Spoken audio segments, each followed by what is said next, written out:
यवतमाळ जिल्ह्यातील रुई ते म्हसोला या जीवघेण्या रस्त्याचा प्रश्न अखेर निकाली लागलाय.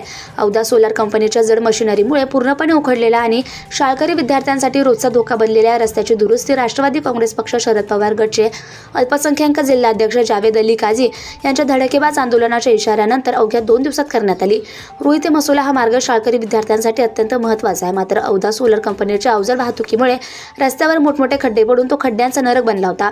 त्यामुळे तब्बल 35 शाळकरी विद्यार्थ्यांच्या जीवाशी खेळ होत होता. वारंवार मागणी करूनही कंपनीने याकडे दुर्लक्ष केलं. कंपनीच्या ढिम्म प्रतिसादाने संतप्त झालेल्या जावेद भैया अली काझी यांनी रस्त्याच्या तातडीच्या दुरुस्तीसाठी प्रशासनाला जोरदार इशारा दिला. आंदोलनामध्ये तहसीलदार कार्यालय, शाळा भरविण्याचा आणि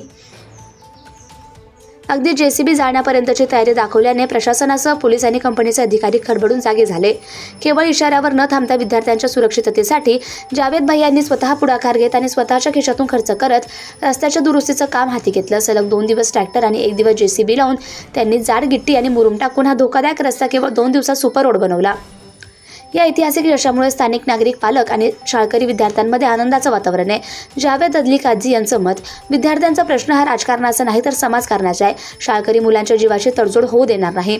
प्रकाश तुपोने, मसाला व्यावसायिक आर्नी, रस्त्यामुळे रात्रंदिवस ये-जा करणाऱ्या लोकांना मोठा दिलासा मिळाला असून त्यांनी समाधान व्यक्त केलं. जावेद भैया, जनतेचं समाधान हीच आमच्या कामाची खरी पावती आहे. अवधा सोलार कंपनीचे संचालक दिलीप सर यांनीही या कामात मोठं सहकार्य केलं. जावेद भैया अली काझी यांच्या या कार्यामुळे म्हसोला परिसरात सध्या जल्लोष साजरा होतोय. या महत्त्वपूर्ण कार्यात मोलाची साथ देणारे म्हसोला येथील पालक, सहकारी, TDU न्यूज संचालक सय्यद मतीन, पत्रकार तसेच अवधा सोलार प्लांटचे संचालक आणि सिक्युरिटी टीममधील सर्व सदस्यांचे जिल्हाध्यक्ष जावेद भैया अली काझी यांनी मनपूर्वक आभार मानलेत. जिल्हाध्यक्ष अल्पसंख्याक विभाग, राष्ट्रवादी काँग्रेस पक्ष, शरद पवार गट, Yavatmal. Subscribe now and press the bell icon. Never miss an update.